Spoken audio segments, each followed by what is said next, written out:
I'm super excited to welcome my father, Mr. Russell Grammer, co-founder and director of Prodigy Leadership Academy, back to the podcast. Before we get started with anything, I just want to say, if you've not gotten a chance to read our book, The Prodigy Way by Jessica Peterson, it's a must read. This dives into the story of Prodigy, and maybe more importantly, it talks about the Prodigy 21, which are our core practices and principles, and we believe that they're the way education should be. As soon as I saw that the next topic to discuss was going to be community as classroom, I knew it had to be you to be the one to talk about it, because this is one of the things that you're extremely passionate about, I know.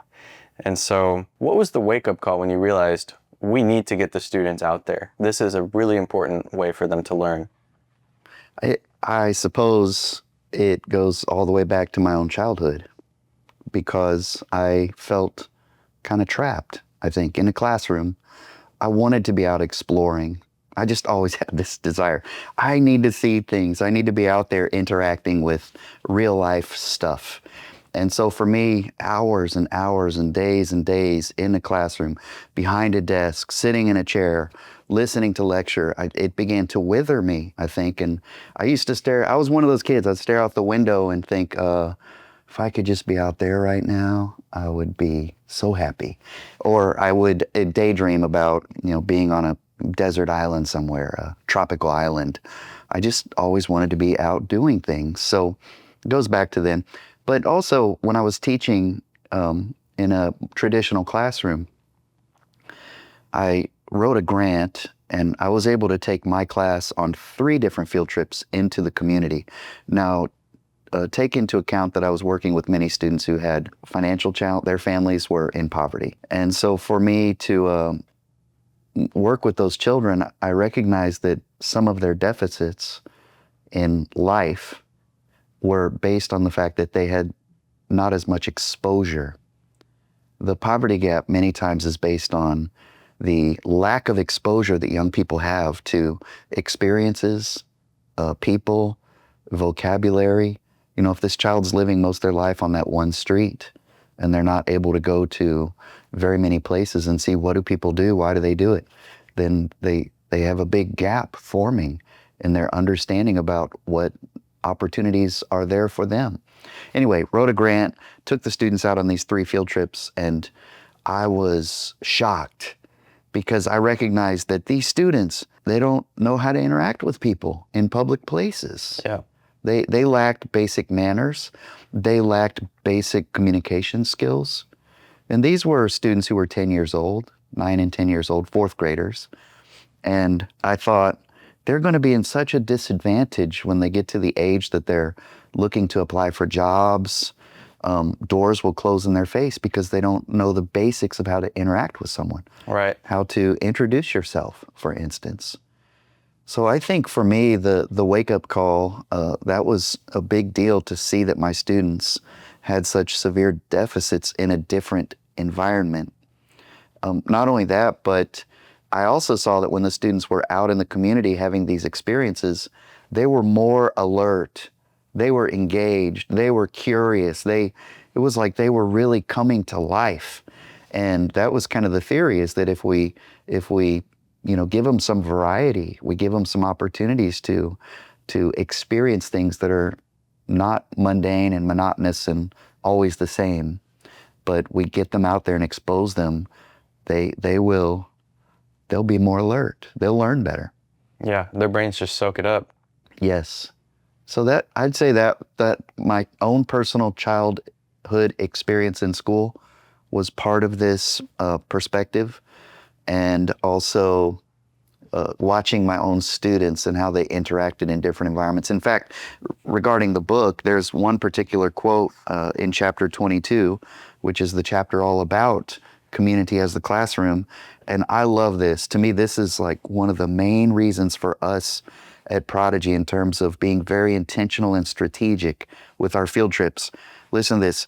You see, every time we can observe students in a different environment, we gain more understanding of who they are, what motivates and inspires them, what challenges they face, and ultimately, how best to support and nurture them. Yeah. So the job of a teacher prodigy is not disseminate information. It's to study the students carefully, understand how they're currently functioning, and then based on curriculum knowledge, standards, scope and sequence, we call it. These are, educational jargon, but based on where that child's currently functioning, us teachers can understand where do they need to go next Yeah. in their progression and in their growth. But seeing them in different environments, that gives us so much insight. And so one of the main things that comes as a result of using the community as your classroom is just, it's beneficial for everybody. And so you were just mentioning here some benefits for students, how it gives the teacher an advantage in helping that student to grow. There's also some benefits to community members when they're interacting with students. So let's just start at the beginning there. What are some of the clear benefits for students? Anyone in life, if you ask them, is networking important for your growth, your career pathway? I can't imagine that anyone would say, no, networking doesn't matter. But it's not something that we typically emphasize in education. But one of the benefits to the students is getting out around different people and seeing what they do in all these various careers. That allows our students to have exposure. It awakens curiosity. The students are asking all these questions. What do you do? What skills do you need? Why are you doing that? What will you accomplish? What hardships do you face in your work? That's one part, is just the exposure. Like, how many people graduate high school and then they have no idea what they want to do? And everyone's asking them. They're junior, senior high school. How many people are looking at that young person and saying, what are you thinking about doing for your future? And then the young person is like, they just start saying things because they feel that pressure. Yeah. But usually they only know what they've had, family member exposure. They only know what those careers look like. And, Right. and that might even be a pretty shallow perspective because maybe it's their own family members. Relevance. Here, listen to how important this is. Young people going through school, they're often doing these assignments. And as they're doing assignments, they're thinking, how does this apply to my actual life? And there's a big disconnect with that. Yeah. A lot of young people are going through the motions, but when they don't see the relevance to their own life, the learning can become very empty, unfulfilling, dry. It just doesn't really have purpose because it's not connected to you. But when you're going out into the community, you're meeting people, you're building relationships, you're seeing the interesting things people do, and you're thinking, I might like that kind of career. And then you come back into the classroom and now you're learning content. Mm-hmm. And this content now has more context and relevance because of your experiences out there in the community. So the benefits to the student, relationship building, their depth of knowledge is vastly increased. Their curiosity is continuing to be nurtured. By the way, they're getting to know people in the community so that when this young person is 16 and they're thinking, I think I'd like to take up a part-time job with some of my free time, my summers, I want to look for work. Yeah. Now they might have 10 or 15 connections in the community that they can actually go and start working for people. I've heard many success stories where the overarching theme is it's not what you know, it's who you know. I also heard somebody say, your network is your net worth. And so it just time and again, it's so important. Well, there's this notion too that authentic learning or real world experience, right now for me, and I think for most people when I ask them, does the classroom experience for young people in school, does it resemble the careers that you are familiar with? And the common response is no. There's a huge disconnect. I can't think of any job where you're going through each day, sitting for a period of time, listening to someone, and then giving a response to, a task or a prompt. And then bell rings, you get up, you go to the next. It's chunked, it's segmented. It just doesn't look like any career that I can think of. Mm-mm. So doesn't it seem logical and rational that if we want young people to be well prepared for their future, and I'm not just saying well prepared, but an advantage, if we want young people to be in an advantage for their future, Yeah. they should be practicing right now the types of things that they will do in the future. Right. And then they'll be skillful. Yeah. And that's not to say that there aren't important things you can and should learn in the classroom, but it's just learning, in being in the classroom and those things that you can, that you can learn from a teacher or from a worksheet or from a book. It's a small piece of the puzzle. And then adding the community, the world really as your classroom, and just the potential for learning just goes through the roof. Totally. It skyrockets. Yeah. And not only that, but I think there are so many aspects of the child that are being developed in all the right ways. Yeah. I'm even thinking about compassion and empathy. As the students get out into the community and they see what people do, well, they're also developing an awareness of what's happening around them. Okay, for instance, one of our teachers, actually the author of the book, Mrs. Peterson, she arranged a field trip for her students to go to the Humane Society and read to the animals in the Humane Society. And it was so incredible because our students would go in there with their books. So now they're reading with a purpose. They're interacting with these animals in the cages. And our students, of course, are seeing these cute animals, these wonderful pets that are... It's empathy building for sure. Yeah, so they're sitting down, they're reading. Also, the people at the Humane Society, they were so amazed that our students were doing this. And they said that when the students showed up, and they did this on a consecutive basis, by the way, it was such a positive experience that they wanted to keep doing it. So our students would go read with the dogs. The Humane Society workers, they said it was the time of the week that the animals were both the most loud and rambunctious and also the most quiet. Because they said when the children would first arrive, the dogs were going crazy. They were so happy to see this child coming in to take some time with them. But also, when the child started reading, literally, those dogs would just go silent. And they would watch and listen. Wow. And actually, some of the students even ended up adopting some of the animals from the Humane Society. That's just such a heartwarming story. Yeah, and that's one among many. It's crazy to me to think that our teachers on an annual basis do well over 100 field trips. These 15 passenger vans are constantly... Got a lot of miles on them. Yes. Examples. We've had students go to Boeing in St. Louis, where they met with engineers that design aircrafts or that do the wind tunnel testing. We've had students go as far away as Honduras. Actually, 5 different years, we had 8th grade students go visit and spend a week working with children in an orphanage in Honduras. Incredible experience. Yeah. And then we do a lot of local field trips. Going to visit a farm and seeing what are all the process points that a farmer goes through from the time of planting to the time of harvest. And think of all that then the children, when they go into a grocery store and they see the items in here, they're not thinking that they just magically appear. Uh-huh. They understand that there was a lot of work and time and energy and effort that went into that. Yeah. It's a process. We also do things like ask questions. We start everything with questions here because, we want our students to become expert with the questions that they ask. But a question might be, why do we have so many banks in our community? What do they do at banks? Are they good? If so, in what ways are they good for people? So we first find out what do the students already know about this?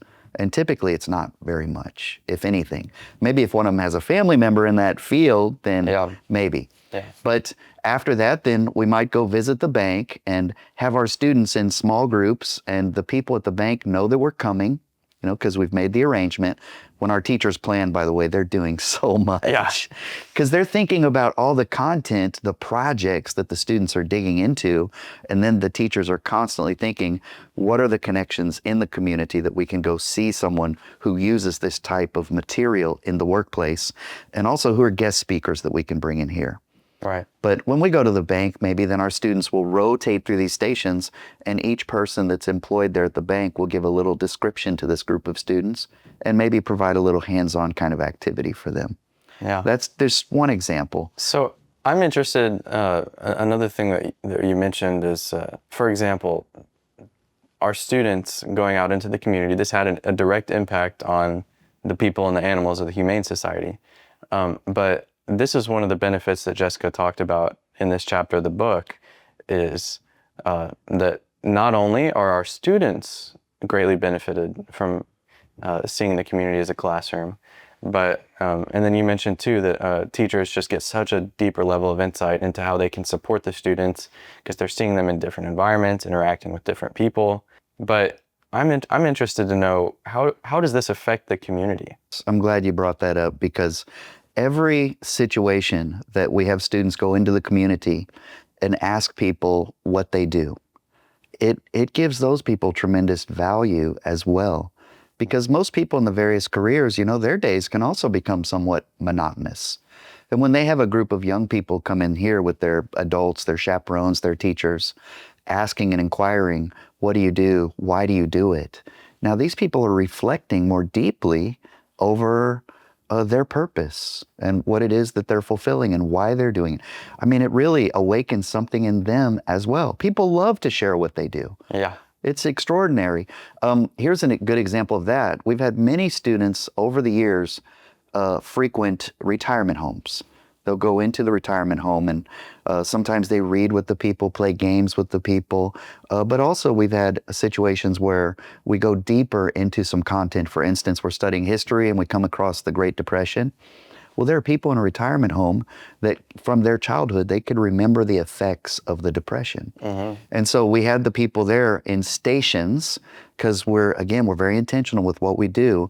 We know that a person with a lot of stories to tell, because they've been alive for 80 plus years, sometimes they might want to go on, like I do, actually, and I'm only 54.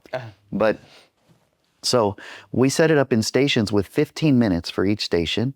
And then each of these people with a lot of experience, they had artifacts to even share from their Great Depression experience. And then we had our students in small groups of 3 or 4, and they rotate around from person to person. They hear, what was the Great Depression like for you as a child? And again, there's so much research and data about the benefits to an older person's mind and emotions and overall health when they can share the stories of their lives with someone else. The benefits, the health benefits, the relational benefits are astounding. I mean, it's so incredible. But when that particular situation, our students actually met this lady who was in her 90s who had been held up in a bank robbery. Wow. I mean, she was a child walking down the street. These guys just came out of the bank. They held up a bank. They got the money. They came running out. They saw this girl. They demanded that she get in the car with them, their getaway car. They took off racing out of town. You should have seen our students listening to this lady talk about being held up in a bank robbery. Yeah, I'd be falling off the edge of my seat. But also, you should have seen the eyes of that lady sparkling as she was able to recount a very important part of her life experience. I mean, it was beneficial for everybody. I've had students meet and listen to the stories of a World War II two-time Purple Heart recipient who was in every major campaign with General Patton. And when I watched my students listen to this man who was a true hero, I just thought, you would never get that from a book. You would never get that from looking online, even at a video. This is face-to-face interaction with someone who has had extraordinary experience. There's just something different that happens there. Yes. It's so awesome. Yes. If I could just focus a little bit on the variety of places that our students go, and many times these experiences are student initiated. I mean, we may have a student who comes in and says, hey, my family does this particular kind of thing, or I went to this place, and just as the student sharing it, the teacher is thinking, oh, that sounds like you got really inspired by that experience. And I suppose the other students here might be inspired by that as well. So when the teachers are thinking about where to go, they're thinking strategically, what are the inspiration and motivation elements, the relationship building opportunities, the communication practices, and then they're being very intentional on the trip to watch and observe carefully how are the students interacting, which students are functioning in a leadership way, which students seem to have confidence in these types of interactions in the community, and which students seem to be very subdued or insecure. And then the teacher is taking all of these observations and they're thinking, when we get back to the classroom, how am I going to give that child more practice in this particular way so that when we go back out again, they're more equipped, more prepared. Yeah. I have can I share two other very meaningful field trips that stand out to me? Sure. Well, we had a new student start here, Prodigy, from Haiti. She moved here from Haiti because she needed a jaw reconstruction surgery. So when she entered the high school classroom, she had trouble with communication and speaking English. And she's also in a new culture and a new place, and her learning level is maybe much different from the students in the class. So she just had a lot of things that were tough to navigate for a young person coming from another country. Well, after she acclimated a little bit to the class, some of the students in the class came up with an idea. Hey, let's take our new friend from Haiti to the International Food Store in St. Louis, and let's let her pick out the type of food that she would have at home, and then let's invite her to teach us how to cook a meal that she would have if she was back home in Haiti. Yeah. And they did that. That's so cool. The class made a trip to St. Louis. They picked out the food, and then this young lady was able to teach her classmates, her new classmates, how to cook some good old Haitian food. And what that did to empower her, I mean, again, that has all the right elements, because they were going to a new place for a purpose. They were having exposure. They were building relationship. It was just extraordinary. Another field trip that stands out to me is a group of students who were elementary and junior high level. And the question to the students is, we have two courthouses in Cape Girardeau. We have a federal courthouse and a municipal courthouse. Yeah. What do you students know about courthouses? And the students didn't know much. And one of them said, oh, they lock people up there. So that's kind of the base knowledge, right? So then we said, well, let's go see. So we go to the municipal courthouse. We tour the whole facility, which is a historic place, by the way. They actually held Civil War prisoners in the basement of that building. So we tour the facility. A judge meets with the students and talks about his work, his qualifications, his skill sets, how he became a judge and why, the types of things he does on a daily basis. They also went into the courtroom where the jury sits and where the witnesses take the stand. So the students got a good inside perspective. And then the following week, we went to the federal courthouse, and the students observed a young man, 24 years old, who's in the process of being questioned by the federal judge about why he was trafficking drugs, why he was selling drugs.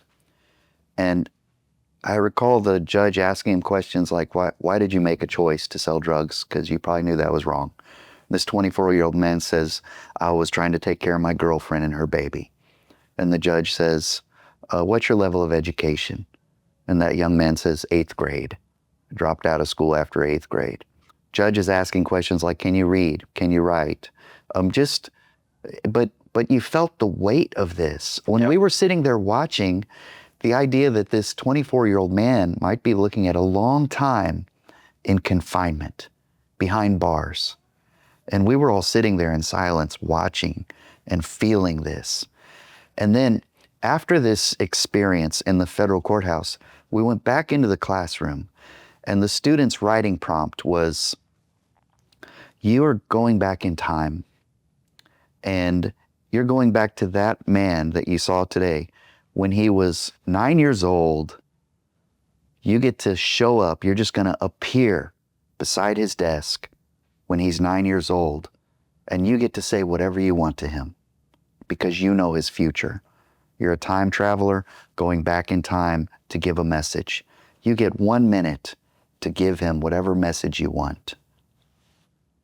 Think about what you would want to say to him.